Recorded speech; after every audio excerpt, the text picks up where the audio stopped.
저는 이제 대한민국의 질서와 시스템을 지키는 것이 보수 세력의 어떤 가치잖아요. 근데 최근에 내란 이후에 특히 제가 헌정 질서 수호라는 이야기를 하면서 네. 사실은 좀 되게 슬프다라는 생각을 많이 했어요. 그러니까 왜요?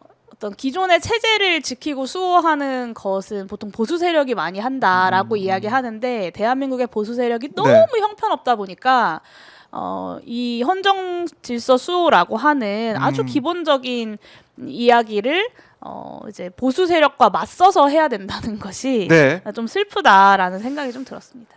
그래요. 이 민주주의의 회복을 위해서 우리 이제 이른바 빛의 혁명, 우리 또 젊은 이들이 응몽을 들고 나와서 거리에서 추운데 키세스 뭐 우주연합군이라는 말이 뭐 나오고 있긴 하던데 그렇게까지 외쳤는데 그런 우리 젊은이들의 뭐 이 헌신 이걸 보면서 대한민국이 미래가 밝다는 생각도 해보게 되고 또 한편에서는 이 헌재 폭동까지 모의를 했다라는 그런 정황 온라인 게시판에서 이것도 좀 수사를 하고 있다고 하지만 이런 모습까지 보이다 보니까 저는 굉장히 좀 단호하게 예. 대처하는 것이 필요하다고 생각하고 당시에 경찰이 그 전원 연행을 하면서 전원 구속수사 방침을 세웠거든요. 저는 그런 부분들은 필요한 반드시 필요한 부분이라고 생각하고 네. 사실 그 극우 온라인상의 극우 세력들이 막 뭐 악플을 달거나 뭐 하면서 늘 하는 말이 대한민국을 떠나라 이런 말 많이 하잖아요.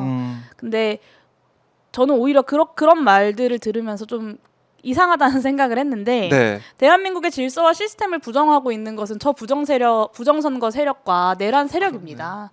지금. 대한민국의 질서와 시스템을 부정하고 있는 저 내란 세력들에게 대한민국을 떠나라라는 말을 오히려 해야 되는 것이 아닌가라는 생각도 좀 들더라고요. 네. 그 어제 이제 인권위 같은 경우는 이 윤석열이 뭐 방어권을 보장하라라는 안건을 그걸 통과시켰더라고요. 와, 이걸 보면서 아니 내란 수계 우두머리의 인권을 방어권을 보장하라는 얘기를 인권위가 할 수가 있을까? 인권이 보장되고 있죠. 너무 잘. 그럼요. 오늘도 이제 1시간 일찍 와서 이제 머리도 하고 메이크업도 하고 예. 뭐 그 뭐냐 맛있는 구치소 것도 안에서 먹겠죠. 구치소 안에서 예. 그 변호인 그 접견도 굉장히 많은 시간을 했다는 건 아닙니까? 그렇습니다. 세상에 어떤 피의자가 재판 받으면서 그렇게 자유롭게 변호인 접견을 뭐 하루 자신이 갇혀 있던 날보다 더 많이 할 수 있겠습니까? 사실 좀 쉽지 않은데 네. 그런 인권적인 그 어떤 배려들을 다 하고 있죠. 근데 그럼에도 불구하고 인권위가 이런 안건을 통과시킨 것은 사실은 피의자의 인권이 지켜지지 않고 있다라는 측면보다는 정치적으로 내란 수계의 편에 서겠다라는 결정이지 않은가라는 생각이 들고 사실 좀 굉장히 착잡했습니다. 인권위원회라고 하는 것이 노무현 정부 때 대한민국의 어떤 인권을 침해당한 국민들이 갈 수 있는 마지막 보루로서 만들어진 것인데 네. 이제는 좀 다음 정부에서는 좀 인권위원회의 어떤 새로운 개편과 뭐 개혁 이런 것들을 좀 적극적으로 고민해봐야 되지 않을까. 기존의 인권위가 필요했던 그 상황과는 좀 지금의 상황이 많이 달라진 것이 아닌가. 지금 상황에 맞는 개편이 좀 필요하지 않을까 싶습니다. 네, 인권위까지 이렇게 이제 무너져 내려버리는 이런 상황이 되다 보니까 법치도 그렇고 인권위까지 이렇게 망가지는 모습에 많은 국민들이 지금 너무나 고통받고 있다라는 상황이고요. 석동현 변호사죠, 지금? 석동현 변호사가 또 오늘은 나왔네요. 나와서 또 뭐 기자들 앞에서 뭐라고 또 하고 있는데요. 일단 뭐 듣진 않겠지만 이런 극우화되고 있는 그 상황, 자유통일당 비례대표 2번이었던 석동현 변호사가 또 제일 맨 앞장서가지고 윤석열의 대리인을 역할을 좀 하고 있으니까 이걸 우리가 계속 눈여겨볼 수밖에 없는 것이고 의원님이 지난번 국조특위 회의에서 강선영 국민의힘 의원과 설전은 사실은 뭐 아니고 야라고 하는 그 모습에 대해서 또 반박을 하고 그런 하나의 좀 시끄러운 그런 상황이 있었는데요. 아직 강선영 의원님 뭐 사과하거나 그러는 거는 없습니다. 네, 뭐 사과를 하실 거라고 생각도 안 했고요. 네. 근데 다만 이제 그런 겁니다. 그러니까 수방사령관식이나 돼서 그런 판단을 하지 못했다는 건 수방사령관이라는 자리를 이렇게 폄하하는 말이 아니라 수방사령관이 갖는 중요한 의미와 책임이 있는데 네. 그 역할과 책임을 다하지 않았던 것에 대해서 질타를 하는 겁니다. 근데 이런 말꼬리를 잡아서 이제 어떻게 그런 말을 할 수 있냐라고 하는 건 정확히 내란에 가담했던 중요 반란군인 수방사령관을 옹호하고자 이진우 수방사령관을 옹호하고자 하는 의도가 있는 말이다라고 생각하고요. 저는 심지어 그날 강선영 의원이 그래서 저 대신 자기가 이제 선배 군인으로서 이진우 사령관에게 미안하다라고 사과를 했어요.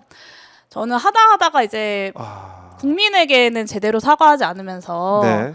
반란군에게 머리를 조아리는 국회의원이라니 정말 좀 참담하다라는 생각을 했고요. 음. 그날의 영상을 제가 야 사건 이후에 좀 많이 돌려봤는데 보니까 근데 정확히 말하면 수방사령관 시기나에 화가 나셨다기보다는 제가 이제 그 직전에 오전에 한기호 국민의힘 간사가 우리 상호간에 끼어들지 말자 질의할 때 이런 이야기를 했거든요. 그래서 제가 국민의힘 간사가 그렇게 말하지 않았냐? 좀 자중하셔라 뭐 이런 취지로 이야기를 했어요. 그러면서 강선영 의원 이렇게 얘기를 했거든요. 근데 나중에 그 강선영 의원이라고 먼저 했다라고 하는 걸 봐서 그 강선영 의원이라고 하는 말이 그 말에 좀 기분이 나빴던 것이 아닌가라는 추측을 했습니다. 근데 강선영 의원이 하대는 아니거든요. 그렇죠. 야와 같은 수준이라고 볼 수는 없고 엄연히 존칭을 한 건데. 그렇죠. 거기서 뭐 의원님 이렇게 하질 않죠. 뭐 그런 경우도 있긴 하겠지만. 근데 이제 강선영 의원이 사실은 국정조사 초기부터 네. 제가 질의를 하거나 말을 할 때 계속 그런 방식의 방해를 많이 해왔습니다. 그러니까 그래요. 뭐 제가 이제 의사진행 발언에서 몇 차례 얘기했었던 표현인데 군대를 안 갔다 와서 저런다 같은 이야기를 강선영 의원이 했던 말이거든요, 사실. 예. 네. 그래서 이제 사실 그날만 있었던 일은 아니고 쌓였군요. 네, 국정조사가 시작되고 나서 저에게 계속 그런 식으로 있었던 건데 뭐 저는 이제 그런 방식의 어떤 방해 뭐 이런 거에 주눅들 일은 없기 때문에 지금까지 잘 하고 있다라는 네. 말씀을 드립니다. 그러니까 그 영상 아마 정말 많은 분들이 보셨을 것 같은데 같이 용해인 대표 입장에서 많이 또 화가 나셨던 것 같아요. 아니 야가 뭐야? 그래서 그리고 그 내용적으로도 네. 이 반란군이 그러니까 그러니까 수도방위 사령부를 반란군으로 만든 게 사병들이 그런 게 아니잖아요. 그러네요. 정확히 삼성 장군인 이진우 수방사령관이 수방사를 그렇게 만든 겁니다. 네.